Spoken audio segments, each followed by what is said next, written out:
You are watching the ninth episode of the Indic Past series, in which I am going to decode the Manvantras that have gone so far. This is in continuation of the decoding of the Chaturmaha Yugas that I did in the last episode. In the current video, I am going to do the decoding of the birth of the proto-language and of Kaveri and Saraswati, the Vagdevi, that occurred in Raivata Manvantara, the fifth Manvantara. Please bear with me for a slightly lengthier video, but I have made everything simple and straightforward and packed with facts that none can afford to miss even a single line that I am going to speak here. Let me begin by exploring what a Manvantara means. From the navel of Narayana, the four-faced Brahma had sprung up, who started creation on all the four sides. His time period is measured in terms of kalpa, which is equal to 1 day or 1 night. The further basic units are the Chaturmaha Yugas, which we described in the previous episode. 71 Chaturmaha Yugas make one Manvantara, and 14 such Manvantras make one kalpa, which is equal to 1 day or night of the four-faced Brahma. Therefore, a mantra is a measuring unit of time. The Manvantara can be described in another way too. Manu plus Antara, which means difference between two Manus according to Saura Purana. So a Manvantara is different from the previous one and the succeeding one. And the present one that we are undergoing is known as Vaivasvata Manu's Manvantara. And 116.6 million years have elapsed since the beginning of this Manvantara. And within this period, we have already shown that the Indian mass had started moving to reach the current place that it is now. And this movement had started 70 million years ago, and the current Manvantara started even before that. And now here we are left with 191.848 million years to go more. So based on this, we come to know that a Manvantara is an epoch of Manu. The current one is of Vaivasvata. And there was a previous one which was different from this, and a future one which will be different from the present one. This brings us to the question of who is Manu. Manu appears as a generic name, as a name of the progenitor of a community, of a race, or generally for man as such, a thinking person. And the name Manu also appears as names of persons. And Manu is also described as Dharma in Shiva Purana by Brahma to Narada. Narada says that he created out of his conception Dharma, which is the means for the achievement of everything. And that Dharma, born out of his conception, assumed the form of Manu. That means Dharma is Manu and Manu is Dharma. So what is Dharma? Dharma comes from the root word dhru, which means to hold. From this we derive the understanding that it means to nourish, to uphold, to sustain and to protect. To protect what? To protect certain attributes, characteristics or nature or thinking processes of a period, and that comes by the name of a Manu is what we understand from this. So Manu reflects Dharma. Manu, which is the basis for Manvantara, reflects Dharma. And this is a way of life for man in that particular Manvantara. So this is about Dharma or way of life. Previously we had seen Manvantara as the measuring unit or an epoch, which is mostly about the geological processes of the world. But here we are coming to a shorter period of the period of man. Definitely the period of man is much lesser than the geological processes. So what is the way of life of man is reflected by Dharma, which is the other name for Manu, is what we are being told by Brahma in Shiva Purana. Thus, we have two types of Manvantras, the first of which is about time. To describe this, let me quote a story from Valmiki Ramayana on Madhu and Kaitaba. Ramayana says that initially Narayana himself was an ocean of the earth. But what happened? From the ears of Narayana, Madhu and Kaitaba started oozing out, started coming out as earwax, and they started spreading all over the earth. So this was nothing but a reference to the crust formation on the earth. It's known as Medas, that is marrow or mantle. From Medas, the word Medini comes. Since the earth is covered with Medas or the crust, it is known as Medini. So whenever or wherever you come across the term Medini, you know that it is about the physical form of the earth. But what if the entire earth is covered with Medas? Just imagine the earth covered with the crust totally. It will be a hard ball with no place for the oceans. We need water. We need storage space for water. So Madhu and Kaitaba should not fill the entire earth. So therein comes the role of God, says Ramayana, that Narayana stopped the oozing of the mantle, by which only certain places formed the crust, whereas other places were deep depressions in which water got filled, and that water that we know as ocean is now a sustainer for life. And so for further sustenance of life we need trees. Hari covered Medini with trees, and from them onwards the other consequences and sequences are happening, like the land masses that is floating on the mantle go here and there, giving rise to life and death, followed by life and death again. This is how the world is getting churned up, and Manvantara reflects the epochs or time periods of these geological formation. This is different from the other Manvantara. The other Manvantara is about the way of life or dharma. Wherever we come across the description of Manvantara in the Puranas, know that it is about this type of dharmic Manvantara only. And I have consolidated all the inferences from the other Puranas and have taken up only Brahmanda Purana description here. Wherever there is a deviation, I will bring to your notice. And all these Puranas follow the same template of the Manvantara name, the calf, and what is milked. The name we can understand. What is this calf and what is milked? To understand this, we have to recall King Prithu. King Prithu is said to have milked the earth. So that made the earth to be called as the Prithvi. So the milking of the earth means drawing or extracting something from the earth. And in that case, Prithu becomes the calf.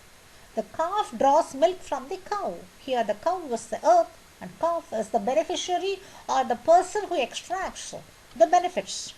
So using this template, if we follow the descriptions, we can understand better. Brahmanda Purana starts from Brahma Manvantara, but this is not found in other Puranas. And you see what this Brahma Manvantara is about. The calf is the wind and it spreads the seeds all over the earth. So this seems to be a continuation of the previous discussion that we had on Madhu and Kaitaba, in which Hari had spread the trees all around the earth. So initially only trees had started coming up after the Medas got settled, forming the crust. In this period, there was no evolution of man. In the next one, this is supposed to be the first one for all the other Puranas, the first Manvantara. It is Swayambhu. Swayambhu means self-born. Self-born means man was not just dropped into the earth by the god. It supports the Darwinian evolution of man coming up from the previously existing life forms. And the Swayambhu was the calf of this Manvantara, means the self-born or the evolved man started exploiting the earth. What did he milk? He milked all types of plants. That means the early man had eaten up all types of plants. He was able to eat any plant. And this also gives us a revelation that early man was not carnivorous. He was a herbivore.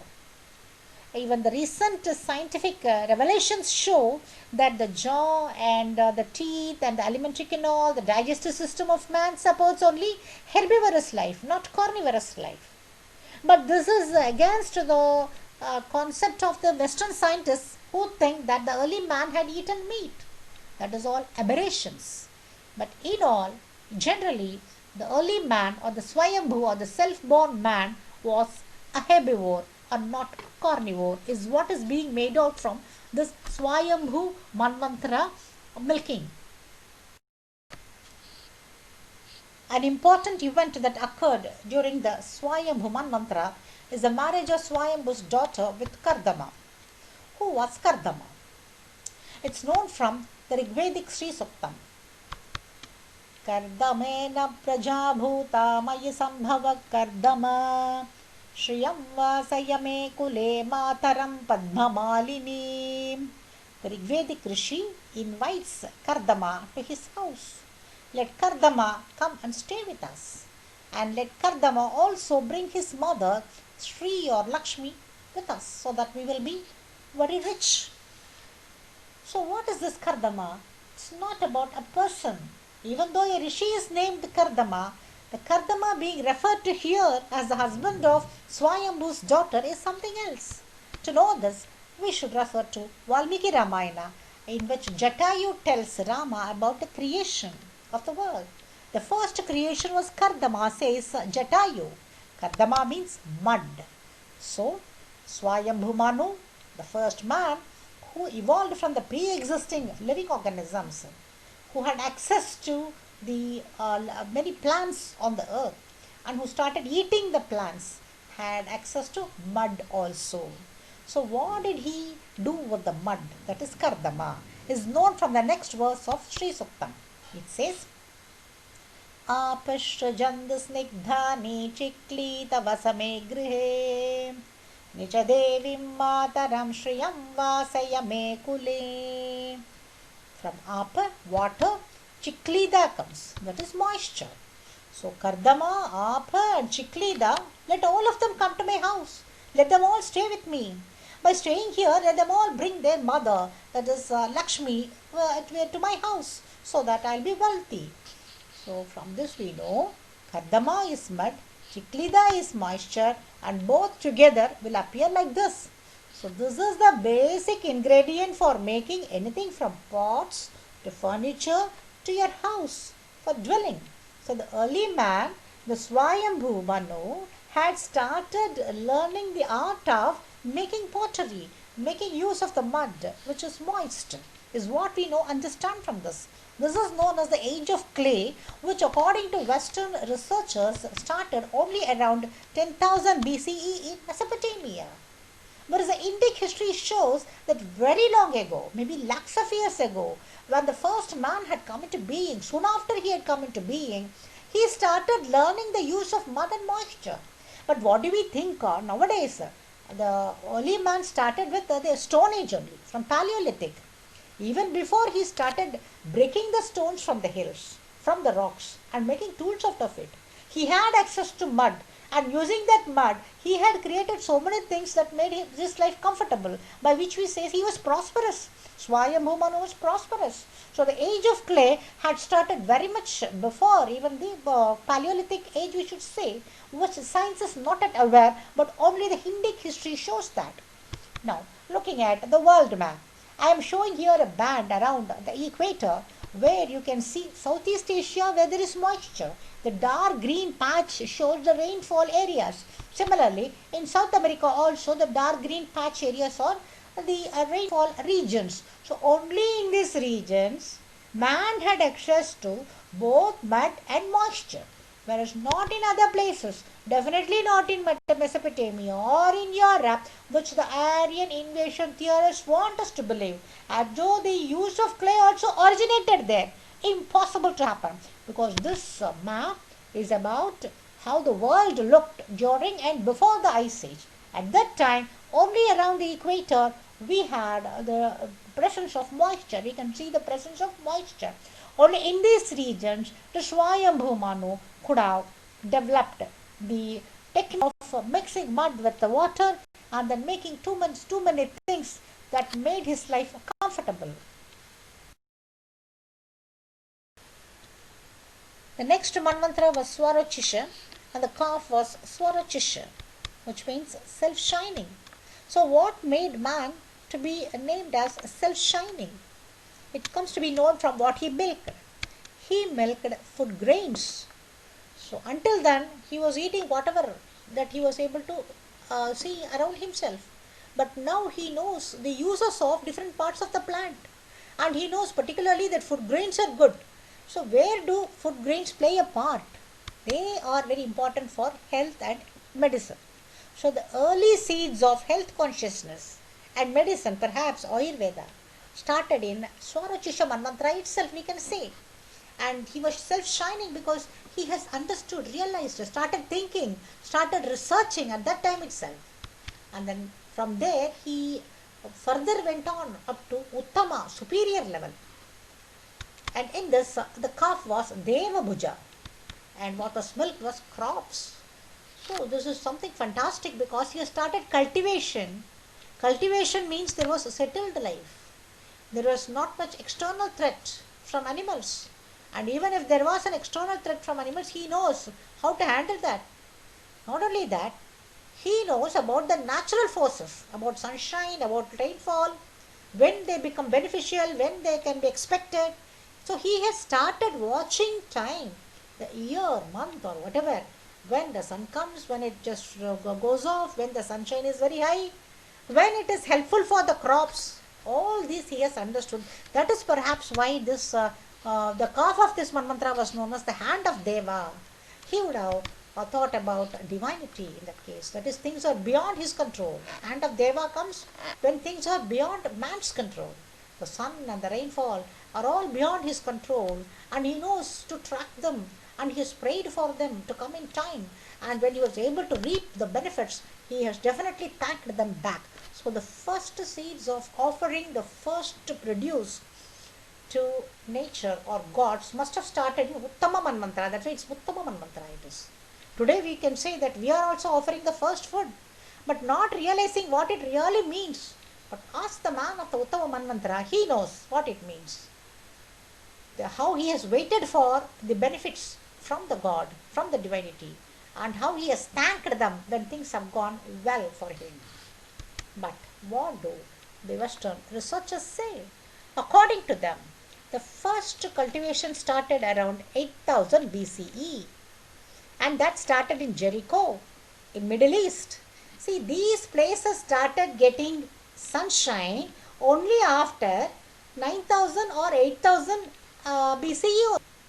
Whereas we are talking about the band of the equator, where the year-round sunshine and rainfall was always there. So what is more logical? It is more logical to expect the first cultivation to have started in the equatorial band than in Middle East or in Northern Hemisphere. So this cultivation has started in Uttama Manvantara, means long ago, thousands of years ago. And how long ago we will see now. Uttama Manvantara was followed by Tamasa Manvantara. Tamasa means darkness. It makes me wonder whether this started around the time of the beginning of the Ice Age, 33,000 years ago. And if this is true, it means that cultivation had started before 33,000 years ago. Looking for clues, we come to know that the calf was Balabandhu. Nothing is told about what was milked. In the absence of what was milked, I am led to think that this Manvantara helped in the development of the family life. There is nothing to milk from the earth because of the darkness outside, and people who had already started having a settled life are now bonding together. More time for each other, more time for taking care of children, helping the others in the chores, and also helping the pregnant women and helping in childbirth, etc. And this is supported by an archaeological research work that says that grandmas could have made people parent. When there is an elderly woman at home, naturally the daughter has more advantage in raising the next child, and the husband also gets more responsibility in taking care of both the mother-in-law and the daughter. So this kind of the responsibility building and the bonding could have developed during this Manvantara. This makes me think that the calf must be Balabandhu, not Balabandhu. People were very fond of children, were concentrating on how to raise up the children in the best possible way. And this is supported by the other view that we already talked about in a previous episode of mother spirits approaching Skanda, asking him to help them get back their lost glory as mother spirits, which they enjoyed in a previous time. That previous time must have been Tamasa Manvantara. When for the first time the idea of mother gods or mother spirits must have come up. A mother who had taken care of her grandchildren or other children after death must have been worshipped as a god at that time. See, by the time of Tamasa Manvantara, the idea of divinity has set in. Because the Uttama Manvantara itself, people had started recognizing the extraordinary forces around us that come to our aid. Or in the same way, in Tamasa Manvantara, instead of external forces, they were looking at the people around themselves, particularly the mothers, whose help in raising the family, in raising the children, was very formidable. The next Manvantara was the fifth Manvantara called Raivata, the details of which are found in Markandeya Purana and not in Brahmanda Purana or other Puranas. We will know the reasons as we go ahead with this description. Markandeya gives the story of the Rishi Rithavak. In matters of deciphering stories like this, we go by the etymology of the names. Rithavak means proper speech. So this is something to do about the development of speech. That's what we come to know. And Rithavak got a son born in Revati star. This is the next revelation that people had started understanding the stars in the sky, in the zodiac, in the ecliptic, and also recognizing birth in particular stars. The son was born in Revati star, but this son was very unruly, of bad behavior. But what did Rithavak do? Instead of kicking off this son, he kicked off the Revati star from the sky because it has given birth to this son. Isn't this strange? Why did he do that? Now, Markandeya continues to describe this. He says, when the Rishi Rithavak uttered the curse, the constellation Revati wherein he fell, while all the world beheld with minds pervaded with astonishment, and the constellation Revati falling on and around the mountain Kumuda, it had called fallen on Kumuda, suddenly illuminated its woods, ravines and cascades, and the mountain Kumuda, by reason of her downfall, became the famous Raivata, a mountain exceedingly charming through the whole earth. But the beauty of that constellation became the lake Pankajini. Therefrom the maiden was born, then exceedingly brilliant in form, known as Revati. Thus goes the description. This description gives the meaning behind the story, or the secret hidden behind the story of an extraterrestrial impact on the earth in a place where mountain Kumuda was found. So the mountain Kumuda got suddenly illuminated means the fireball, because of the impact, there was fire everywhere. And also the lake Pankajini was formed means the impact crater was formed in which water got filled up. So this is a clear case of an asteroid hit in the place of Mount Kumuda, which came to be known as Raivataka. Probably it coincided with the day of Revati. In Lake Pankajini means the lotus flowers are growing in that. So these are the hints we are getting. We have to look for locations where lotus normally grows. Lotus grows in tropical region on its own. And this is an asteroid hit, extraterrestrial impact region, that also we have to find out. Mount Kumuda can be located anywhere in this region. To substantiate this, let me show some verses from Mahabharata given by Sanjaya while describing a Dvipa. A Dvipa has 7 subdivisions called Parsha, and he had given the earlier names and compared them with the names current during his time of Mahabharata. By this we come to know that Varsha of Meru came to be known as Mahakasha. Jalada was known as Kumudottara, Jaladhara as Sukumara, and now importantly Raivataka as Kaumara. Raivataka was previously known as Kumuda before the star Revati or the asteroid fell on it in Raivataka Manvantara. So what was Kumuda became Raivataka, and then it became Kaumara during Mahabharata time is what we now want from this. Now continuing with the narration, Syama became Manichaka. Kesara came to be known as Mandaki, and there was that Mahapuman. And the important tree of this region is Shaka, after which the Dvipa was known as Shakadvipa, and Shiva was worshipped here.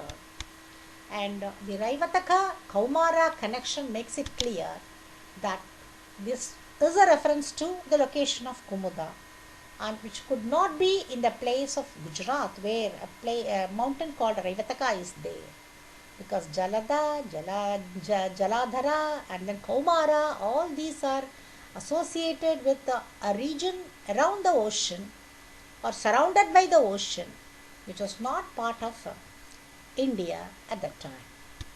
Now, looking at the Shaka tree description, this is the flower of Shaka, and this tree was supposed to have some psychoactive properties, which was used for shamanistic purposes, which is shamanism brings in Kumara's association, because he was supposed to have initiated the shamanistic practices, which we have already seen in a previous episode. And this Shaka flower was very much celebrated in all places, and this was known as Shirisha in Sanskrit and Vagai in Tamil. This Vagai flower was worn as a crown. The golden flower was just treated as gold, and then it was worn with pride. And a lot of literature is there on Vagai in Tolkappiyam grammar book. And this refers to a particular region which had 7 divisions, and all the 7 places have been named. And those places are also named around the ocean or some water bodies. So all that matched with what Sanjaya had given. And this place had people belonging to 7 varnas. In Bharata Varnasha, we know only 4 varnas, whereas in this place there were 3 more varnas in addition to the 4 varnas. There is a lot more which we will be discussing later, but suffice it to say, the Vagai, Shirisha, Shaka, Raivataka, Kaumara, all these take our discourse only to the place near the equator or Southeast Asia, and not in India and not in Europe or West Asia, because there is a tendency of the researchers locating Shakadvipa in West Asia. It's impossible, because there should be Jalada, Jaladhara, Raivataka, Kaumara associated with Shaka, and the Shaka flower should be there. All these are found only near the equator. The story of the Markandeya Purana continues after Revati, the beautiful damsel, came out of the lotus pond. And we should recall that Revati was a star which was pushed down by the Rishi Rithavak, and it fell on the Mount Kumuda, and it formed a pond also. From that pond Revati emerged, and Rithavak means proper speech. Now Revati was nourished by Pramucha after she came out of the pond, and Pramucha means set free. So you can see the connection between the etymology of Rithavak and Pramucha. And Pramucha decided to marry Revati to King Durgama. Durgama means difficult to be controlled. Once again, this is associated with speech. Durgama was wondering how he can marry Revati when he has many wives earlier. And who were those wives? Subhadra. She is Shanta's daughter, Shanta and Subhadra here. Subhadra means glorious, and it also is a name of a kind of meter, something associated with sound. Then there is Kaveri's daughter, the wife of Durgama. Who is she? We will see that. There is Sujata, born in Surashtra. Sujata means well born. Surashtra, does it mean that there was an organized living, organized Rashtra kind of living there with a man, with somebody ruling the other people, taking care of other people, or the early seeds of the kingdom or the kingship had started at this time. Then there is Varuta's daughter Kadamba. Varuta means dwelling, Kadamba is a tree. So this gives an opinion that people had started using wood for their dwelling. And then Vipata. Vipatati means reading. So did people do lip reading, sound reading at that time? So all these names of these people, the wives of Durgama, are associated with a proper living, a better living, and then people living in close quarters, so that there is a need for communication, and sounds were explored, experimented, and some meaning were brought out of it, and gradually language was being born. Let us now explore who that Kaveri was, because King Durgama had married the daughter of Kaveri. And this inquisitiveness comes up because Kaveri is a Tamil word. It has no etymology in Sanskrit. And the way it is pronounced now as Kaveri is also wrong, because we find it pronounced as or written as Kaveri in all Sangamage texts and in the text until a few hundred years ago. It was Kaviri, Kaviri Pumbatinam, Kaviri Kare Kudandai, Kaviri Padappai, not Kaveri. So what is this Kaveri? Two words are there. Ka means Saraswati. Saraswati was known as Ka. Ka is the initial sound we can say. So they had recognized a goddess, a divinity for that word. And then Viri means expand. So Saraswati is expanding means there was a flow of words which is nothing other than Vak. So the proper name is Kaveri, and there was no Sanskrit then. Even though Ka is recognized as Saraswati, there was no Saraswati at that time, because Sanskrit was not yet born, but the idea of Saraswati was born at that time. Saraswati as the goddess of walk or the words. In Tamil she is known as Namagal also. So to substantiate this, let us look at the recent literature. Here I am showing Taittiriya Brahmana, in which there is a description of the Agnihotra being done. In the course of doing that Agnihotra, a pot of milk is boiled in the home of fire. When the milk is brought, it belongs to Soma. When the milk is put on the fire, it belongs to Varuna. When it bubbles, it becomes Vishwadeva. When the boiling reaches the border of the vessel, that is the rim of the vessel, it is boiling and coming to the rim. It belongs to Pushan, says that. So here I am showing one figure. When the milk reaches the rim, it is known as Pushan. The interesting feature of Pushan is that he is the Vedic deity for Revati. And then the milk that has reached the rim of the vessel started overflowing, coming out. When it overflows, it becomes Saraswati, says Taittiriya Brahmana. So anything that overflows is Saraswati. Words overflow from your mouth, she is Saraswati.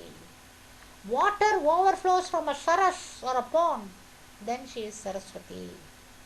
So by this we can say the spoken language, that is the language just flowed out of the mouth, it developed in Raivataka Manvantara, which followed the Tamasa Manvantara. So it could have happened in last glacial minimum that started 26,500 years ago. The first spoken language, the proto language, the Adi language had started taking genesis in the last glacial minimum, is what we derive or decipher from this discourse. Now let us see how this symbolism of Kaveri, of this overflow, fits with the river Kaveri. Here I am showing the origin place of river Kaveri. Kaveri really forms from this small hole. It is actually a pot-like structure in rock in which the river forms. Then once it gets filled up, it just flows out. So Kaveri is because it is flowing out. The popular story of Agastya doing the penance at Kaveri with his kamandal nearby, and he has compressed that river in his kamandal, and then a crow comes and then pushes it down, by which this river or the water inside that started trickling out and then flowing out as the river Kaveri. That is the story, and that story very much fits with the symbolism of Kaveri. In reality, Agastya was sitting inside the Kund, the Kaveri Kund, and doing penance for 12 years as per Valmiki Ramayana description. During the final years of Rama's exile, Agastya had shifted from Dandakaranya to the Kaveri basin. He was standing in water for 12 years and did the penance. At the end of that penance, Rama goes and meets him, says Uttarakhanda. At that time only he gives him the name Kumbayoni. So this Kumbayoni significance comes in many stories, comparing him with Vasishta also.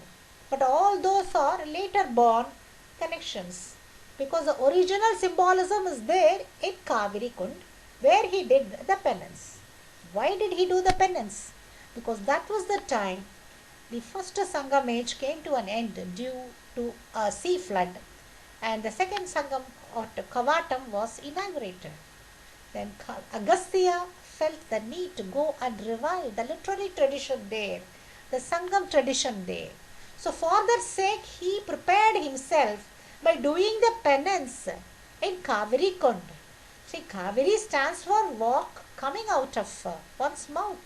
So he gained that knowledge.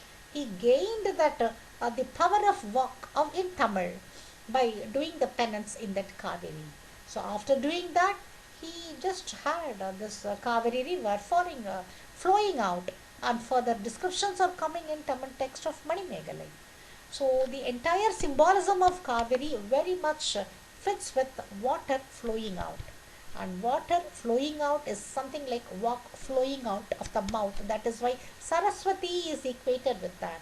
And Ka was equated with Saraswati at that time, even though the name Saraswati was not invented at that time.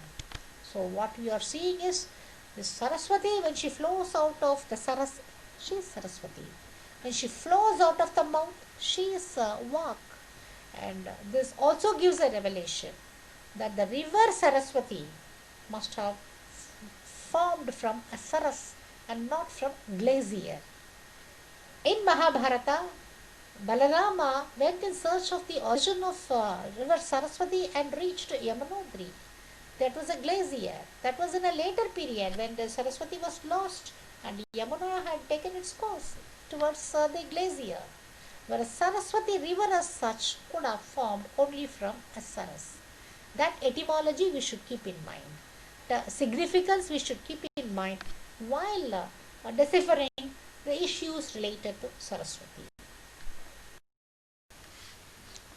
Looking for the name Kaveri in other places, we do come across a river Kaveri in Madhya Pradesh, flowing from south to north and joining the river Narmada at Omkareshwar, where it is known as Kaveri Sangama and celebrated as a sacred Tirtha in Puranas such as Padma Purana, Matsya and Kurma Purana. As per the significance we have given so far, this Kaveri river must start from a pond or a tank. When we search for such an origin, we find that the origin is not seen, but it goes close to Khandwa.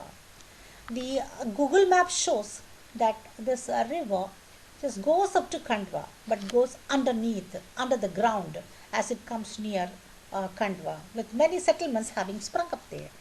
At Khandwa, there is a very popular lake called Nagachung. So there is every possibility that Kaveri had started from this Nagachung, and more research is needed. But the Google map shows that it goes up to this region. Now looking at other places here.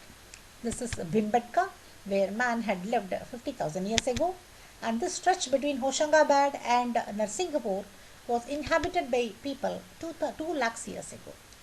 The reason why I am giving this information is that this stretch was an important stretch in olden days for movement of people. And one more Kaveri here near Surat. I am not sure whether this was named recently or this was in existence already. If it was in existence already, then we should look for the origins somewhere from a point to establish that the significance of Kaveri exists there also. And this stretch has Tapati river. Tapati was started flowing from the Younger Dryas period. It was followed by Narmada flowing in this region. So anyone in the previous times, that is in olden days, wishing to enter Indian mainland, this stretch gave easy access, which we will be discussing in a future episode. The story of Revati continues in Markandeya Purana. Revati insists that she will marry on the day of Revati, that is Revati star. But the star had fallen on the earth, pushed by the Rishi Rathavak. So the Rishi once again got back the constellation in its place. But in this context, Markandeya Purana says that he raised Revati to moon's pathway. So this solves the mystery of the fall of the star Revati. The star cannot fall, but the moon can move away from its position, the regular ecliptic. So something had happened to moon, pushing it away from Revati, pushing it away from the normal route. This is similar to what we described in the last episode from Mahabharata, of how a comet could have fallen on the moon, pushing it away from its position, which resulted in two 13-day phases. Moon got back to its original place after a month. We don't know after how many months or years moon had got back to its place near Revati. But this incident shows that something had hit the moon at that time, causing it to deviate from this path. It should have been a comet, and a fragment of it had fallen on the Mount Kumuda, causing a crater, and it was around that time people had started developing their speech. So instead of directly saying that they started speaking, the Rishi had given a time frame for it, for us to identify the time there. So any future research on science in identifying the fall of a comet simultaneously in moon and the earth will solve the exact time period of this occurrence. But for now, we are able to think that it has gone up to some 25,000 years ago. And this also brings into the fore that the Gandanta concept had developed at that time itself. Gandanta concept is in astrology, of where these four signs are ending. At the end of the four signs, that is at the end of ninth star, there will be a Gandanta. And inauspicious things are expected to happen at that time. The one Gandanta is at the junction of Aslesha and Magha. Another one is at the end of Jeshta and starting of Moola. And the third one is at the end of Revati and starting of Ashwini. Here, at the time of Revati, some inauspiciousness was noticed. So they have considered it as an inauspicious Gandanta. So that concept had taken genesis around that time in Revataka Manvantra itself. Then it also shows that moon's path was known to people at that time. People had observed the path of the moon and also the path across the stars at that time itself. Otherwise, they cannot say that the moon had deviated from Revati and then moon was pushed back into Revati. And here they have just spun a story around it to tell us, to give us an idea about the time period when this has happened, when the spoken language has developed on the earth. Now, looking at the Revati star. This is Revati star, Zeta Pasiyam. And this is exactly lying on the ecliptic today. That is, it comes closer to, or it is on the region of the equator. So whichever way it had deviated, this ecliptic could have deviated in the past a little bit above or below. So that is within the equatorial region only. So the fall of Revati or fall of the comet reported then must have happened only near the equatorial region. So it was somewhere here, Revataka must be located, Kaumara located, Kumudotara and Shakadvipa, where Shiva worship had happened. Now, looking at the map, so this must have been somewhere here only. And here also, because this region having Mascarene Plateau and the regions around Seychelles were above the sea level until 7,000 years ago. That is at the time of the end of uh, the first Sangam age only, this also went underwater. So 7,000 years ago, this was very much above the water. So we don't know whether these regions were here or there. But what we know for sure is that the proto-language or the so-called Indo-European language or Indo-Aryan language did not have its genesis anywhere in the European region or West Asia or northwest of India.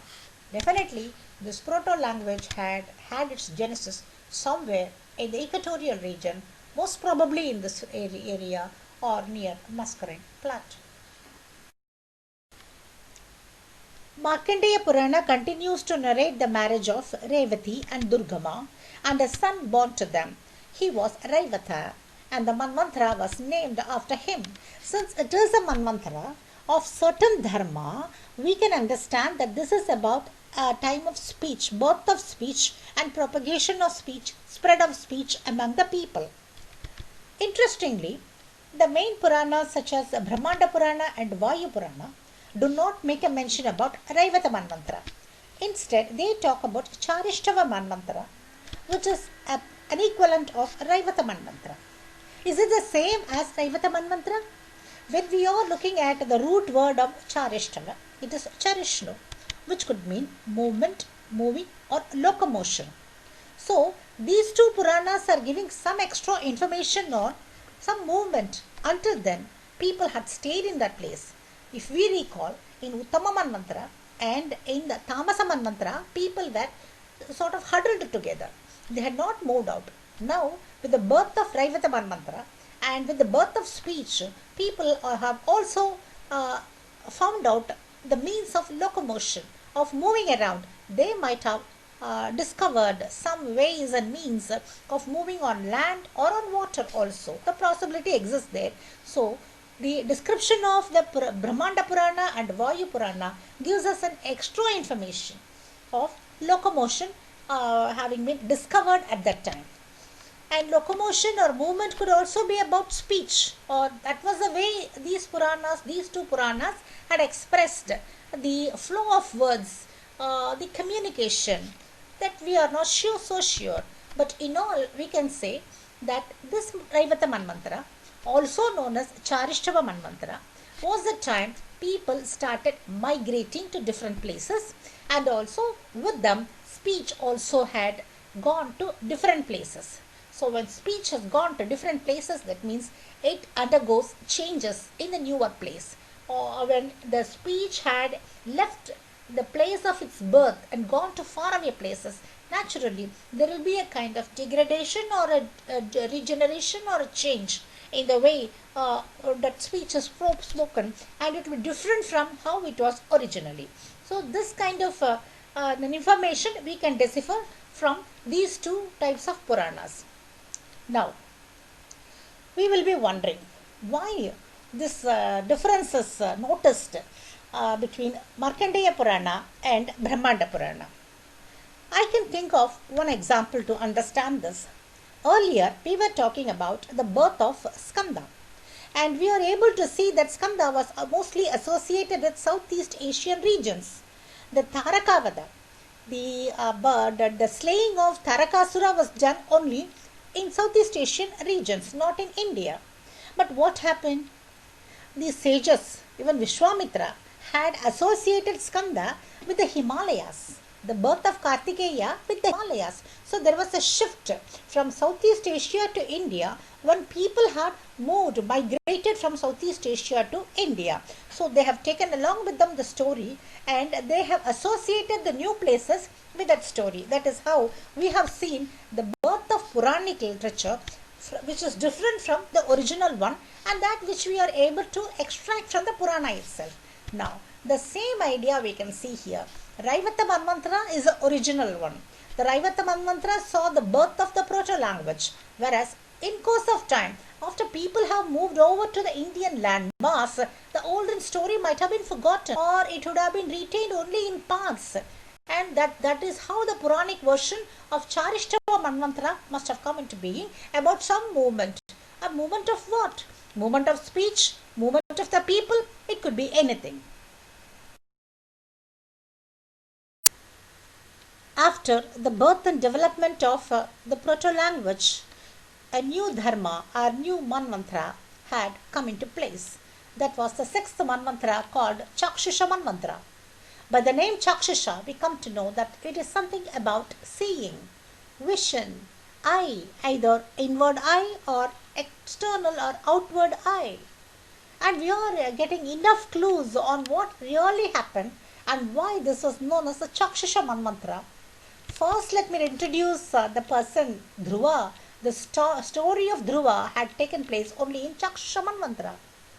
That Dhruva was raised as the Dhruva Nakshatra, identified with the pole star. Not all pole stars are Dhruva, we should remember.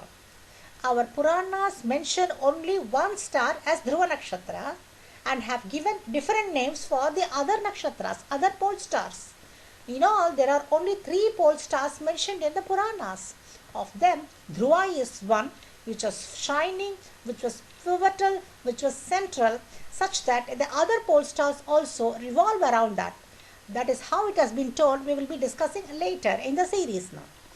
And now, in Chakshusha Manvantara, Dhruva Nakshatra was elevated or identified means what? People had identified the movement of the earth across the stars, and also they have identified the pole stars. The precision also was noted. That is what we should understand. And there are many different names appearing in different Puranas. I have compiled them all together. Some of them are given as the sons of Dhruva. For example, Kalpa is one son. Kalpa means rituals. That is, the ritualistic life had started in Chakshusha Manvantara itself. Already in Uttama Manvantara, people have realized the divinity and their surroundings. So the worship of the divinity had started at that time. So that worship had further culminated into ritualistic worship, we can say, during the Chakshusha Manvantara. Then there is another son by name Vatsara. Vatsara means year. So there is every possibility to think that the Indic past, the Indic society had identified a year only in Chakshusha Manvantara. And there is Utkala. Utkala normally means bears burden. This could refer to the process of people taking some responsibilities as the community leader, then the household leader. Probably the initial seeds of ashrama dharma might have taken place during the Chakshusha Manvantara. And there is Shrishti, another son of Dhruva. Shrishti means creation. So the idea or some thought forces, thought processes on how the world had come into being, how man had come into being, had taken place in the Chakshusha Manvantara, and they have almost grasped the ideas of creation around the time itself, we can say. Then there is Bhavya. Bhavya is the celestial sphere. Bhavya is what we call as the Swa in Bhur, Bhua, Swa. In the Swarloka is known as Bhavya. And interestingly we come across the differences in the usage of terms in the Puranas. When they are talking about Chakshusha Manvantara, the Puranas mention Bhavya only. Bhuta Bhavya Bhavannatah. We see in the Sahasranama. They are very clear about telling that during the Chakshusha Manvantara, Bhuta, Bhavya and Bhavat were recognized. Whereas the Natha is the Lord. The Lord of the 3 comes only in the 7th Manvantara, that is the current Manvantara, which is Vaivasvata Manvantara. Here let us see what the Brahmanda Purana says. It says this is Bhuloka, this is the earth, the physical existence, and this is remembered as Bhuta. Then there is Antariksha, that is atmosphere, that is recognized as Bhavat. All this has been recognized in Chakshusha Manvantara itself. In the Chakshusha Manvantara, the last thing or the newer thing that they are identifying is Bhavya. Bhavya is the heaven or the Swarloka. So the Bhu and Bhavat, that is Bhur Bhuva, were already found out, were already realized, were already contemplated upon or already grasped. Whereas in Chakshusha Manmantra, the third level, that is Bhavya, is recognized. So this gives a very interesting chronology for us when we are thinking about the Taittiriya Upanishadic passages, which talks about the five Samhitas, Adilogam, Adijyaudisham, Adividyam, Adiprajamadhyatmam. The five Mahasamhitas, the first one is Adilokam. Adilokam is understood during the Chakshusha Manmantra itself. The Jyotisham is about Agni and other things. This part of it was understood, which we understood from Skanda's life of doing the Vedic Homa, starting the Vedic Homa. At that time, the Adi Jyotisham was understood, and it was further elaborated, and then it has come to where it is now in the Vaivasvata Manvantara. So thus we can find that Chakshusha Manvantara was basically about an inward vision and also an outward vision, and the development of astronomy, I can say. The Indic astronomy was completely developed around the Chakshusha Manvantara itself. Here we should understand one thing. The Aryan invasion theorists, how do they know? The Vatsaras, the Shrishtis, do they have any idea about when they were all discovered? But per Puranas give a clean chronology, and when we are systematically deciphering all that, we come to know that it has just taken a very beautiful synchronization, and also one comes after the other. There is a sequence also, and all that had happened around the equator, most probably in the Southeast Asian region only. The Chakshusha Manvantara was associated with Daksha. Daksha means an expert or a clever person or even a progenitor of a race. Thus, within the Chakshusha Manvantara, we find the growth of another community or a race. Daksha was born of Prachina Barhi, which means eastern light. Going by this name or the meaning, we can say that the Daksha community had developed in the eastern part of the globe, which was very well lighted. That must be around the equatorial region. Definitely, this cannot be anywhere in the north or in Europe, where the ice age was going on then. Daksha was said to be the son of Prachetas, which means happy and attentive. In this context, we should recall a Brahmanda Purana version that there were many Dakshas in the past, and each Daksha had come up very well, lived very well, but got terminated by their devastation by fire. This Daksha also got terminated by a fire, but before that he had done something. He had 27 stars as daughters, and people had understood the movement of the moon across the 27 stars in the zodiac, which was recognized as the marriage of moon with the 27 stars. So by this time of Daksha, people have developed the concept of zodiac, division of the zodiac into stars, and even signs and moon's movement and the phases of the moon. And Daksha was associated with the Yajna, in which he did not honor Shiva, the lord of destruction. Not honoring Shiva means low death rate. That is, many people, population had increased a lot to a certain extent that then there came a time when a sudden reduction in the population happened due to fire. This is what we understand from that. The associated stories of Sati will be discussed in the context of Skanda later. One important feature of this devastation is that for the first time we come across a reference to a disease, that is Jwara or fever, afflicting the people. All through this Puranic narration of the Manvantras, the people had been either doing well or surviving on anything and not finding any problem for them. But for the first time we come across a disease towards the end of the Chakshusha Manvantara. This could be due to a gradual decline or deterioration in the environment through the ages, through these Manvantras, and this also could be the result of the settled life by this time.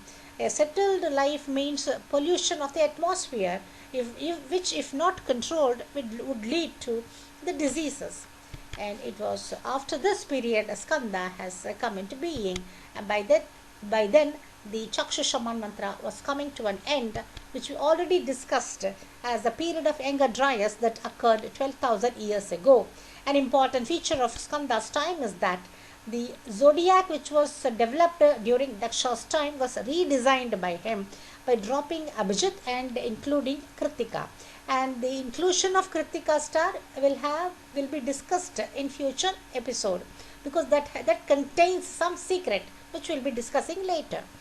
On the topic of Skanda, Brahmanda Purana gives us some interesting information on Shraddha ceremony.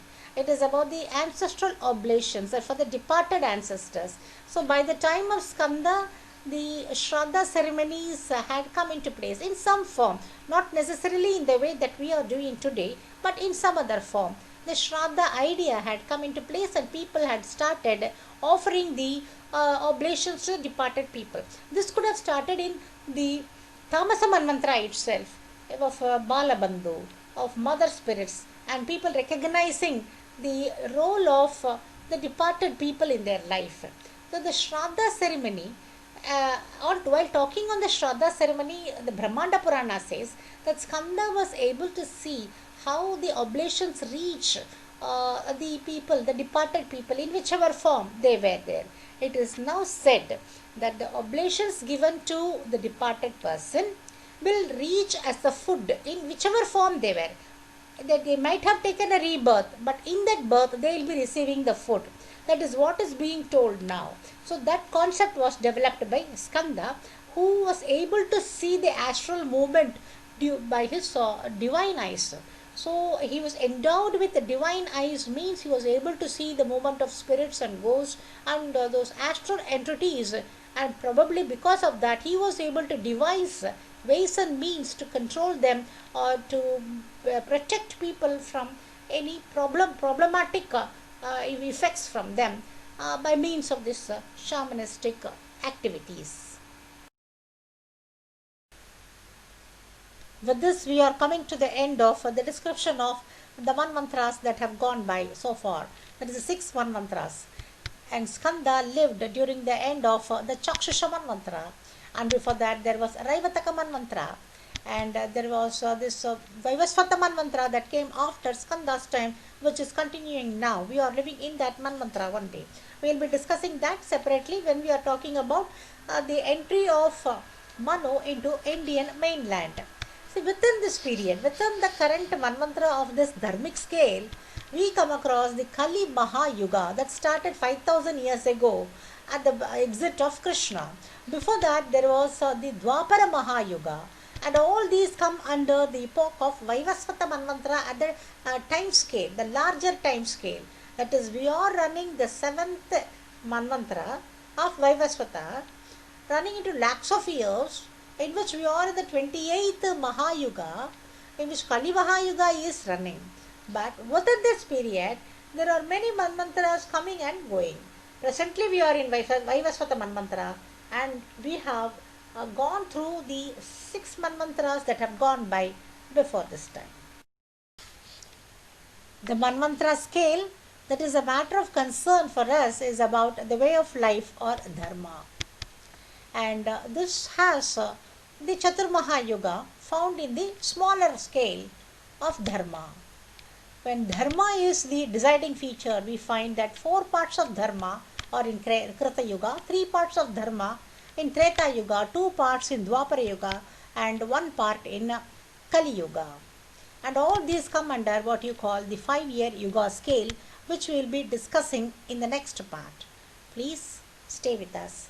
Until then, you keep sharing this video with others for spreading the knowledge of this. Thank you very much.